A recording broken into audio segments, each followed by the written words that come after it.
Hello दोस्तों, नमस्कार। मैं डॉक्टर अनिल कुशवाहा। दोस्तों, आज आपके लिए पुनः लेकर आए हैं बॉटनी स्पेशल। और बॉटनी स्पेशल देखिए, आपका जो प्रैक्टिस सेट चल रहा था, प्रैक्टिस सेट के आपको एक प्रैक्टिस सेट 125 क्वेश्चन का प्रैक्टिस सेट मिल चुका है। प्रैक्टिस सेट फर्स्ट ABCD करके हैं, 25 क्वेश्चन, 33 क्वेश्चन का सेट है।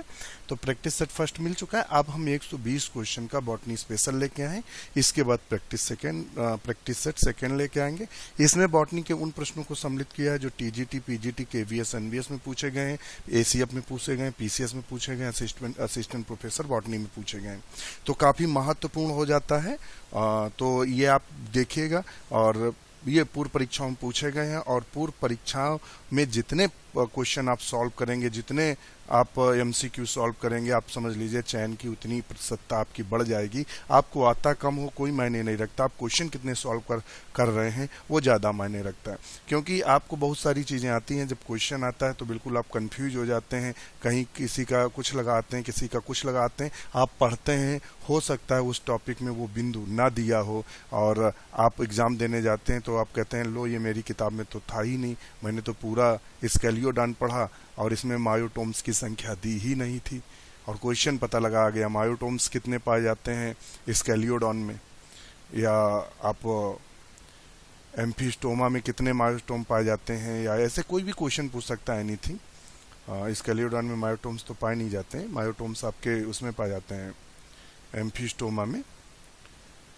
तो इस तरह से भी क्वेश्चन आपको परेशान करते हैं, तो आप ज़्यादा से ज़्यादा क्वेश्चन सॉल्व करिए। जैसे इसमें क्वेश्चन नंबर फर्स्ट दिया है, आप कुकर बिटेसी 25 बार पढ़े होंगे, मगर मैं दावा करता हूं कि 25 बार कुकर बिटेसी पढ़ने के बाद ये वाला क्वेश्चन आपने सॉल्व नहीं किया होगा, या ये क्वेश्चन कभी पढ़ने का दिमाग में आया ही नहीं होगा, और ये एग्जाम में क्वेश्चन रखा था। तो हम वीडियो शुरू करें उससे पहले रिक्वेस्ट, चैनल को लाइक सब्सक्राइब करें, और हमारे आप टेलीग्राम चैनल से जुड़ सकते हैं, जिसका लिंक हमने डिस्क्रिप्शन में दे दिया है। टेलीग्राम जो हमारा चैनल है वो ओपन ऑफ सोर्स है, आप वहां अपने कमेंट छोड़ सकते हैं। आप कोई भी समस्या से ग्रसित हैं, आप वहां बता सकते हैं, क्वेश्चन डाल सकते हैं। हमारे मित्र जुड़े हुए हैं अच्छे प्रिपरेशन करने वाले, तो वो आपके क्वेश्चंस का जवाब विद प्रूफ के साथ देते हैं। वहाँ देखेंगे नोट्स भी आपको मिलेंगे, MCQ भी मिलेंगे, बहुत कुछ है उस चैनल पे। केवल उसमें गुड मॉर्निंग गुड इवनिंग के लिए अलाउ नहीं है, तो आप वहाँ जुड़ सकते हैं। तो आज का वीडियो शुरू करें। तो चलो एक पेन ले लेते हैं, यहाँ से चूज कर लेते हैं एक अच्छा सा कलर। हाँ, the number of the seed in the sechium edule of family cucurbitaceae. Cucurbitaceae कुछ में जो सीजिडियम इड्यूल में बीजों की संख्या कितनी होती है। कुछ क्वेश्चन बड़ा मस्त है, और मैंने भी पहली बार में क्वेश्चन देख पा रहा हूं। तो इसकी संख्या है 1। कितनी है? 1। तो ध्यान रखिएगा। नेक्स्ट क्वेश्चन देख लेते हैं। विच of the following pairs is not correctly matched. इनमें कौन सा जो पेयर है वो करेक्टली मैच्ड नहीं है। तो आप कमेंट्स करके बताइएगा इनमें कौन सा पेयर ऐसा है जो करेक्टली मैच्ड नहीं दिखा रहा है। आपको इसमें ढेर सारे पेयर दिए हुए हैं, तो आप हमें बताएं कि कौन सा पेयर इसमें करेक्टली मैच्ड नहीं है। तो फ्रूट सिप्सेला, जो सिप्सेला है वो एस्ट्रेसी में पाया जाता है। एस्ट्रेसी का दूसरा नाम होता है कंपोस्टी। ध्यान रखिएगा, कंपोस्टी के नाम से जानी जाती है फैमिली। इस 7 फैमिलियों के नाम बदले गए थे। यहाँ से भी क्वेश्चन पूछता है कि फैमिली जैसे पॉमी है, लेबिएटी है, और कंपोस्टी है, आपका पोएसी है, लेग्यूमिनेसी है, इनके नाम बदले गए थे। तो इसमें सिप्सेला पाया जाता है। पेपो जो है कुकुरबिटेसी का कैरेक्टरिस्टिक फीचर है। सिलिकुआ जो है ब्रेस्केसी का कैरेक्टर है। फ्रूट कैरियोप्सी जो कैरेक्टर है वो पोएसी का है। किसका है? पोएसी का। और इन्होंने ऑप्शन क्या दिया है? साइप्रेसी दिया है। तो ऑप्शन ये वाला सही होगा। कौन सा होगा? ये जो कैरियोप्सिस है वो किसका होता है? तो ये पोएसी का होता है। हम आपको बता दें कैरियोप्सिस का एक कैरेक्टर्स होता है, वो याद करके रखिएगा कि इसमें पेरिकार्प और सीड कोट कंप्लीटली फ्यूज होते हैं। पेरिकार्प और सीड कोट जो होते हैं वो पूर्ण रूप से मिले रहते हैं, जैसे कि ग्रेमनी में। ये क्वेश्चन कई बार पूछा गया है। और एक सिल्कुआ जो बता दें, ये वाला सिल्कुआ के बारे में भी आपको जानकारी दे दें। ये तो सिल्कुआ में बता दें develop from the bicarpellary having false septum called replum. तो आपसे पूछ सकता है रेपलम किस में पाया जाता है? तो सिल्कुआ में रेपलम पाया जाता है, यानी फॉल्स सेप्टम होता है। यह दोनों तरफ से फटती है, यानी जब पक जाती तो दोनों तरफ से फटती है। ये नीचे से ऊपर की ओर फटती है, जैसे कि ब्रेस्का में। तो ये भी आप ध्यान रखिएगा। नेक्स्ट क्वेश्चन देख लेते हैं। यहाँ आप देख लीजिएगा, जिन मित्रों को हिंदी इंग्लिश की समस्या हो तो दोनों दिए हुए आप यहाँ से भी पढ़ सकते हैं, कोई समस्या नहीं है। Total number of the series in the Bentham hookers system of classification, तो कितनी सीरीज दी हुई हैं। तो क्वेश्चन नंबर जो तीसरा है उसका सही आंसर क्या है। तो हम आपको बता दें यहाँ कि जो बेंथम और हुकर थे, जॉर्ज बेंथम और हुकर थे, ये और जो royal botanical garden Q England में ये क्यूरेटर थे, ध्यान रखिएगा। और इन्होंने 3 वॉल्यूम में एक क्वेश्चन पूछा गया, वो हम आपको डिस्कस कर रहे हैं कि जेनरा प्लेंटेरम कितने भागों में प्रकाशित की गई थी। तो 3 भागों में इसके 3 वॉल्यूम प्रकाशित किए गए थे। ये भी क्वेश्चन बना है कि जो फर्स्ट वाला कब प्रकाशित हुआ था, तो 1862 में, और लास्ट वाले यानी तीसरा 1883 में प्रकाशित हुआ था। ये भी ध्यान रखिएगा। ये भी पूछ सकते हैं कि इनमें नेचुरल क्लासिफिकेशन किसका था, तो बेंथम हुकर का नेचुरल क्लासिफिकेशन था। और इन्होंने पूछ देते हैं कि वो कौन सा क्लासिफिकेशन है जिसमें डाइकोटिलेडन और मोनोकोटिलेडन्स के बीच में जिम्नोस्पर्म को रखा गया है। ये क्वेश्चन पूछा गया है, क्योंकि जैसे क्वेश्चन जो बने हैं यहाँ से, हम बेंथम हुकर का वो सब आपके साथ डिस्कस कर रहे हैं जो क्वेश्चन यहाँ से बने हैं। तो बेंथम हुकर में क्वेश्चन बना था कि डाइकोटिलेडन्स और मोनोकोटिलेडन्स के बीच में किसको रखा गया, तो जिम्नोस्पर्म को। इन्होंने क्या किया था कि 3 ग्रुप में विभाजित, पहले डाइकोटिलेडन द्विबीजपत्री रखा, फिर बीच में इन्होंने घुसेड़ दिया किसको, जिम्नोस्पर्म को, फिर मोनोकोटिलेडन्स को रखा था।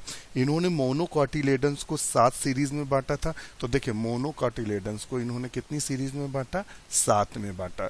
और इन्होंने डाइकोटिलेडन्स को पुनः 3 क्लासों में बांटा था। पॉलीपिटेली, मतलब ऐसे आप ध्यान दे लीजिए कि ये डाइकोटिलेडन्स को इन्होंने 3 भागों में बांटा। पहले आया पॉलीपिटेली और दूसरा आया गैमोपिटेली, तो ये बना दिया हमने जी। और तीसरा इन्होंने जो बांटा था पॉलीपिटेली, गैमोपिटेली और मोनोक्लमाइडी, तो ये आ गया हमारा मोनोक्लमाइडी। फिर इसको जो सीरीज में बांटा, इसकी 3 सीरीज इन्होंने बनाई। और जो गैमोपिटेली थी उसकी कितनी सीरीज बनाई, तो उसकी सीरीज जो बनाई थी गैमोपिटेली की, मैं याद कर लूँ जरा कितनी सीरीज बनाई थी भाई, तो उन्होंने इसकी सीरीज बनाई थी 3, इसकी भी सीरीज बनाई इन्होंने 3। और जो मोनोक्लमाइडी थी इसकी सीरीज बनाई थी 8।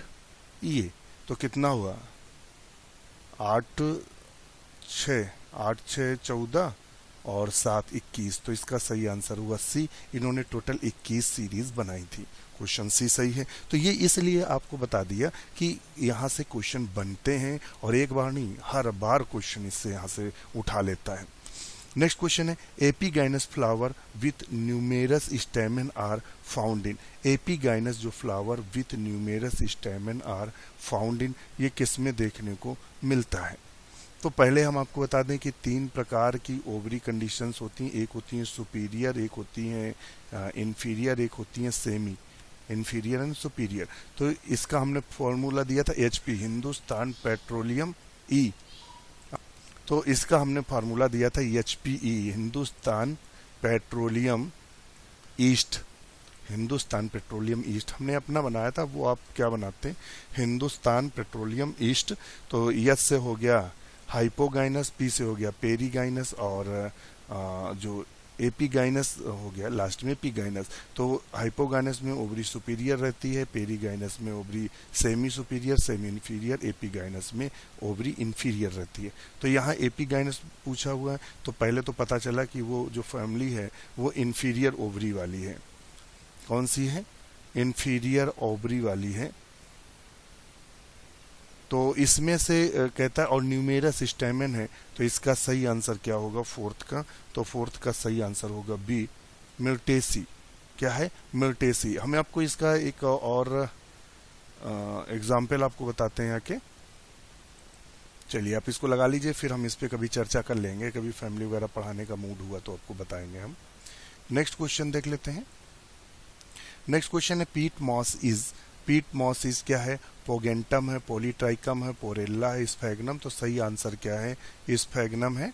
तो 5 का सही आंसर क्या है? डी। स्फैग्नम को हम पीट मॉस के नाम से जानते हैं, ब्रायोफाइट का सदस्य है। Gynostegium is found in the flower of. Gynostegium किसके फ्लावर में पाया जाता है? तो गाइनोस्टीजियम किसके फ्लावर में पाया जाता है? तो 6 का होगा सी। कैलोट्रोपिस में गाइनोस्टीजियम देखने को मिलता है। नेक्स्ट क्वेश्चन है, trichothallic growth is found in. Trichothallic growth किसमें देखने को मिलती है? कई बार क्वेश्चन पूछा गया है। ट्राइकोथैलिक ग्रोथ हमें किसमें देखने को मिलती है? तो ट्राइकोथैलिक जो ग्रोथ है 7th में, तो सही आंसर क्या है? एक्टोकार्पस में ट्राइकोथैलिक ग्रोथ हमें देखने को मिलती है। किसमें? एक्टोकार्पस में ट्राइकोथैलिक ग्रोथ देखने को मिलती है। ऊडोगोनियम से क्वेश्चन खूब पूछता है, नैंडोरस मैक्रोएंडोसिस्टिस, तो वो ऊडोगोनियम है।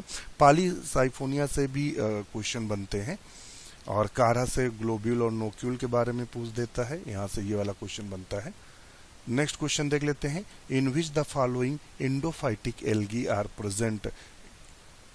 इन which the following endophytic algae are present. तो इंडोफाइटिक एल्गी जो पाई जाती है एंथोसिरास के थैलस में नॉस्टाक और एना बीना हमें दिखाई देती है। और ध्यान रखिएगा, एंथोसिरास ऐसा है सदस्य है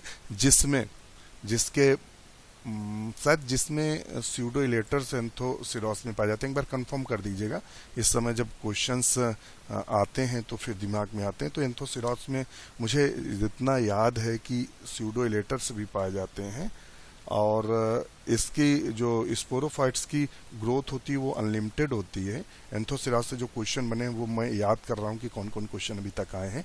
और एक एंथोसिरास से क्वेश्चन सी वाला बनता है, पायरिनोइड किस में पाए जाते हैं? तो एंथोसिरास में पायरिनोइड्स पाए जाते हैं, और यही वाले क्वेश्चन बने हैं। मार्केंसिया में गैमा कब से बनता है क्वेश्चन, और आर्कियोगोनियोफोर और एंथ्रीडियोगोनियोफोर किसमें संरचना पाई जाती है? मार्केंसिया में पाई जाती है। तो चूंकि हमारा जो आंसर 8 का है, 8 का ए है। The vallecular and cranial canal is found in. तो वेलिकुलर और क्रेनियल कैनाल इक्विसीटम में देखने को मिलती है। ये क्वेश्चन एक बार नहीं बहुत बार बना है। वेलिकुलर कैनाल और क्रेनियल कैनाल किस में देखने को मिलती हैं? तो ये हमें इक्विसीटम में देखने को मिलती हैं। इक्विसीटम में देखना, ये भी टर्बिकुलाई भी पाई जाती हैं, और ये टर्बिकुलाई पाई जाती हैं। देखिए, टर्बिकुलाई आपकी फ्यूनेरियम पाई जाती हैं, इक्विसीटम में स्लेजनेला में भी पाई जाती हैं। इनकी बस स्थिति अलग अलग होती है। कहीं इंडोडर्मिस में है टर्बिकुलाई, किसी के इंडोडर्मिस में टर्बिकुलाई है, तो किसी के कैप्सूल में टर्बिकुलाई है, और किसी के कॉर्टेक्स में टर्बिकुलाई है। तो ये थोड़ा सा एक बार आप चेक कर लीजिएगा, या कहो तो मैं ही बता दूं।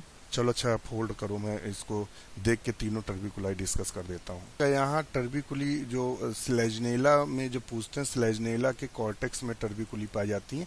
इक्विसीटम में मुझे लगता है नहीं पाई जाती हैं, कंफ्यूज हैं। मार्सिलिया में पाई जाती हैं। अब ये बड़ा कंफ्यूजिंग क्वेश्चन पैदा हो गया, मैं देख रहा था तो मैं यहाँ कंफ्यूज हूँ। जरा देखिएगा आप लोग, इक्विसीटम या मार्सिलिया एक में टर्बिकुलाई पाई जाती हैं। अब मैं खुद कंफ्यूज हो गया हूँ। स्लेजनेला में तो कंफर्म है पाई जाती है टर्बिकुली, और क्वेश्चन जब आता है टर्बिकुली स्लेजनेला ही सही लगाते हैं। तो यहाँ थोड़ा सा आप देख लीजिएगा, क्योंकि होता क्या है कि जब पढ़ाई करो तो इसका उसमें मिक्स हो जाता है, उसका इसमें मिक्स हो जाता है। तो यहाँ चूंकि वेलिकुलर और क्रेनियल कैनाल, तो ऑप्शन इसका ए सही है, 9 का। नेक्स्ट क्वेश्चन देख लेते हैं, retard cell is found in. तो रिटार्ड सेल किस में पाई जाती हैं? ये GDC government degree college PCS में पूछा गया क्वेश्चन है, और ये एक बार मैं क्वेश्चन गलत करके आया था। उसका रीजन था कि वहाँ टर्बिकुलाई मालूम है स्फैग्नम में पाई जाती है। कहाँ पाई जाती है? स्फैग्नम में। तो स्फैग्नम हमने देखा, और वहाँ फिर क्वेश्चन यही वाला सेम क्वेश्चन रखा था कि स्फैग्नम के किस हिस्से में पाई जाती हैं, मतलब स्फैग्नम स्टेम में या लीव्स में। तो आंसर लगा के आए थे लीव्स, तो गलत हो गया था। सही ऑप्शन था स्फैग्नम स्टेम। क्या था? स्फैग्नम स्टेम में रिटार्ड सेल पाई जाती हैं। तो क्वेश्चन आपको आते हुए भी गलत होते हैं अगर थोड़ा डीपली पूछ दे। Which of the following is an aquatic fungus. इसमें से एक्वेटिक फंगस कौन सा है? तो सैप्रोलैग्निया है, जो कि स्पोरोफाइट फंगस होता है। अक्सर मरी हुई मक्खियों के ऊपर ये दिखाई देता है, सैप्रोलैग्निया।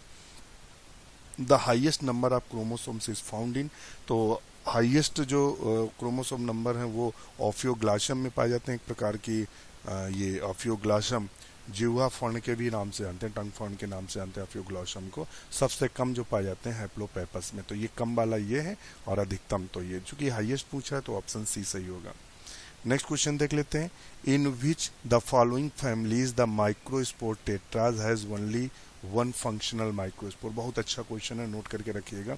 इनमें कौन सी फैमिली है जिसमें मतलब जो टेट्राड बनता है उनमें से केवल एक ही स्पोर फंक्शनल होता है? तो वो काइप्रेसी है, साइप्रेसी है या कोई और है? तो 13 का सही आंसर क्या होगा? तो वो होगा सी, साइप्रेसी की ऐसी फैमिली है जिसमें जो टेट्राड बनते हैं, यानी ये जैसे बना हुआ है, इनमें से ये एक बने हुए हैं टेट्राड, इनमें से केवल एक ही वर्क करता है, 3 अपने आप नष्ट हो जाते हैं, एक ही वर्किंग होता है। तो ये साइप्रेसी है। बहुत अच्छा क्वेश्चन है, अलग किस्म का क्वेश्चन है। When DNA are allowed to the reassociate after melting which the following will reassociate first. जब डीएनए को मेल्टिंग के बाद रीएसोसिएशन के लिए रखा जाता है तो निम्नलिखित में से सर्वप्रथम कौन रीएसोसिएट करेगा? तो कौन सा रीएसोसिएट करेगा? तो बताइएगा। तो इनमें से राइबोसोमल डीएनए या फिर complementary DNA, insulin DNA, lac DNA. तो मेरे हिसाब से इसका 14वें का आंसर क्या होगा? तो आप बताइएगा। तो वो है कम्प्लीमेंट्री डीएनए। बहुत अच्छा क्वेश्चन है। तो इसका सही आंसर है फिनेरोफाइट्स। चूंकि थेरोफाइट्स में भी हमें लगता है रनकेर ने डिवाइड किया था, तो इसका सही आंसर वैसे ए है। आप देख लीजिए इसको, the central dogma molecular biology. तो सेंट्रल डोग्मा मॉलिक्यूलर बायोलॉजी में क्या है? डीएनए से आरएनए, आरएनए से प्रोटीन। तो ऑप्शन इसका ए सही होगा। Guanosine is a. तो ग्वानोसिन क्या है? तो ग्वानोसिन, इससे बहुत क्वेश्चन बनते हैं। ग्वानोसिन क्या है? तो ग्वानोसिन एक न्यूक्लियोसाइड है। क्या है? ग्वानोसिन जो है वो न्यूक्लियोसाइड है। 17 में भी ग्वानोसिन क्या है? न्यूक्लियोसाइड है। विच of the following smallest RNA. सबसे स्मॉलेस्ट आरएनए क्या होता है? तो टीआरएनए सबसे स्मॉलेस्ट आरएनए होता है। कौन सा होता है? टीआरएनए सबसे स्मॉलेस्ट आरएनए होता है। The rust disease of linseed caused by. तो मिलैम सोरा लिनियाई जो पाया जाता है, इससे लिंसेट का रस्ट डिजीज होता है। तो मिलैम सोरा लिनियाई के द्वारा फैलता है। चलो नेक्स्ट क्वेश्चन देख लेते हैं। क्वेश्चन कुछ कम हो पाए हमें लगता है। और विच of the following the causal organism of word disease of potato. तो वो है कौन सा है? सिनकाइट्रियम इंडोबाइटकम से वर्ड डिजीज होता है। आलू का मस्सा रोग होता है और ये होलोकार्पिक है, ध्यान रखिएगा। इस तरह से आलू के ट्यूबर पे मस्से पड़ जाते हैं। और अल्टरनेरिया सोलनाई से अर्ली ब्लाइट ऑफ पोटैटो होता है। फाइटोप्थोरा से लेट ब्लाइट ऑफ पोटैटो होता है। एल्बिगो से व्हाइट रस्ट ऑफ क्रूसीफर होता है। चलिए नेक्स्ट देख लेते हैं। विच of the following could be the reasons for the recurrence of rust of wheat. गेहूं के रस्ट को दोबारा होने के लिए निम्नलिखित में से कौन सा कारण हो सकता है? तो बीजाणु ग्रीष्म का उच्च ताप सहन कर सकते हैं। Spore tolerating high summer temperature, rust hyphae persistent wheat grain, the spore survive on alternate host of hills. तो ऑप्शन इसका होगा सी सही होगा, 21 में सी। तो नेक्स्ट क्वेश्चन है, gene Y for the yellow skin of the mice dominant over the Y and the lethal in the homozygosity. Which of the following cross the possible and attempt the obtained of yellow mice. चूहों की पीली त्वचा का gene प्रभावी Y तथा small Y पर homozygous स्थिति में लीथल है, तो पीला चूहा प्राप्त करने के लिए निम्नलिखित में से कौन संकरण संभव है? तो ऑप्शन यही सही होगा। अगर इसमें कैपिटल वाई होगा तो वो मर जाएगा। नेक्स्ट क्वेश्चन देख लेते हैं। When one dominant gene interferes modified the effect of other dominant gene, it is known as. एक प्रभावी जीन दूसरे प्रभावी जीन को प्रभाव का हस्तक्षेप करता, तो इसे एपिस्टासिस बोलते हैं। दिया है कहीं एपिस्टासिस? तो ऑप्शन इसका डी सही होगा। 23 का कौन सा ऑप्शन सही होगा? तो 23 का ऑप्शन डी सही होगा। नेक्स्ट क्वेश्चन देख लेते हैं। If 3 genes are placed in order ABC and if the distance between AB BC is 10 and 20 centimeter respectively, which will be the percentage of the double cross over between AB और C? तो उतना ही रहेगा। तो इसका कितना है? 10 है और 20 सेंटीमीटर की दूरी है, तो उतना ही रहेगा। तो ऑप्शन कितना दिया हुआ है? 20/210। इसको कैलकुलेट कर दो, ऑप्शन 2, तो 2% रहेगा। इसको क्या हुआ? इज 10 एंड 20 सेंटीमीटर, तो इसको इससे काट देंगे तो 2 आ जाएगा। Opium is obtained which of the following parts of the plant, तो अनराइप कैप्सूल से प्राप्त किया जाता है। ओपिमम पेपर सोमनीफेरम से प्राप्त किया जाता है, ध्यान रखिएगा। इससे मॉर्फिन भी प्राप्त की जाती है, अफीम प्राप्त की जाती है। A single gene affecting more than one phenotypes is called, तो उसे प्लियोट्रोपिक बोलते हैं। क्या बोलते हैं? प्लियोट्रोपिक के नाम से जानते हैं।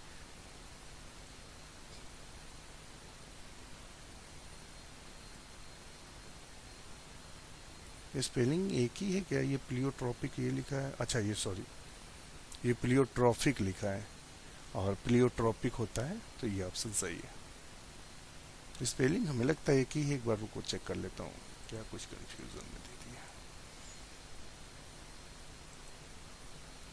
PLEIO प्लियो, TROPH ट्रॉफिक है और ये ट्रॉपिक है, तो ऑप्शन इसका डी सही होगा। The F2 phenotype ratio in monohybrid crosses, तो F2 फिनोटाइप जो रेशियो होगा, फिनोटाइप रेशियो होगा किसमें? Ratio of A monohybrid cross, तो उसका रेशियो क्या होगा? मान लेते हैं कैपिटल टी स्मॉल टी और कैपिटल टी स्मॉल टी, ये हो गया टी और ये हो गया कैपिटल टी स्मॉल टी और ये कैपिटल टी, ये कहेगा स्मॉल टी, 3:1 होगा। तो 27 का सही आंसर क्या है? रुकना भाई, phenotype ratio of monohybrid cross F2 में, तो ऑप्शन इसका यही होगा 3:1। और अगर यहाँ जीनोटाइप दिया होता तो ऑप्शन ये आता सही, जीनोटाइप ये होगा, फिनोटाइप ये होगा। फिर भी कंफ्यूज हो तो कमेंट्स करके बताइएगा। वीडियो कैसा लगा हमें ज़रूर बताइएगा। आपके कमेंट्स हमें एज बॉर्न बीटा काम करते हैं, देखते हैं वो एड बॉर्न बीटा का, तो तुरंत बढ़ जाता है, तो ऐसे हमारा भी ब्लड बढ़ता है भाई। तो आप लोग कमेंट्स करते रहिएगा, जो क्वेश्चन में कन्फ्यूज़न हो आप हमारे टेलीग्राम चैनल पे शेयर करिएगा या आप यहाँ कमेंट्स करिएगा। टेलीग्राम चैनल पे शेयर करने का एक फ़ायदा है, आप उसको स्क्रीनशॉट लेके टेलीग्राम पे छोड़ देंगे तो आपको सही आंसर दे देगा। कई लोग आपके क्वेश्चंस का जवाब देंगे और हमें भी अच्छा लगता है कि कई लोग जवाब देते हैं, अच्छे आंसर निकल के आते हैं। तो टेलीग्राम पे आप बता दीजिएगा कि इस क्वेश्चन, ये नंबर ना लिखा करिए कि 23वें का सर ये सही होगा, क्वेश्चन लिखा करिए, क्योंकि फिर हमें जब देखना रहता है तो पूरा वीडियो हमें देखना पड़ता है। फिर वीडियो देखो फिर 23वां उसमें से कौन है, तो फिर कंफ्यूज। आप क्वेश्चन लिख दिया करिए सर ये, या आप टेलीग्राम पे स्क्रीनशॉट लेके वो डाल दिया करिए कि सर इसका आंसर क्या होगा। बस इतना आपको डालना है, बकाया आपको सही आंसर मिल जाएगा। इसी के साथ नमस्कार।